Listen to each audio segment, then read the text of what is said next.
جمعے کے دن ایک ایسی گھڑی ہے جس میں دعائیں بہت قبول ہوتی ہیں۔ جس طرح شب قدر کو تمام راتوں کا سردار بنایا، اسی طرح جمعے کے دن کو تمام دنوں کا سردار بنایا۔ جمعے کا دن تمام دنوں سے افضل ہے۔ جمعے کے دن میں ایک ایسی گھڑی ہے، ایک ایسا وقت ہوتا ہے جس میں بندے کی دعائیں بہت قبول ہوتی ہیں۔ اس وقت بندہ اللہ رب العزت سے جو کچھ بھی دعا مانگے گا، اللہ رب العزت اس کو عطا فرمائے گا۔ بیماری سے شفا مانگے گا، اللہ رب العزت عطا فرمائے گا۔ غربت سے چھٹکارا چاہے گا، اللہ رب العزت اسے دولت عطا فرمائے گا۔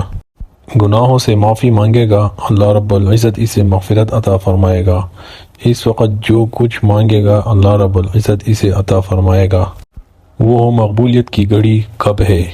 اکثر علماء کا اتفاق ہے کہ وہ مقبولیت کی گھڑی عصر سے مغرب کے درمیان ہوتی ہے۔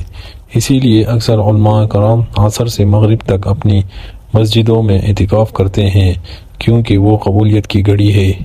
حضرت فاطمہ رضی اللہ تعالیٰ عنہ جمعے کے دن عصر کے بعد اپنے غلام حضرت زید کو بھیجتی کہ جاؤ پہاڑی پر چڑھ جاؤ، جب سورج پہاڑوں کے پیچھے چھپتا ہوا دیکھو تو مجھے آ کر خبر کر دو، کیونکہ یہی وہ قبولیت کا وقت ہے۔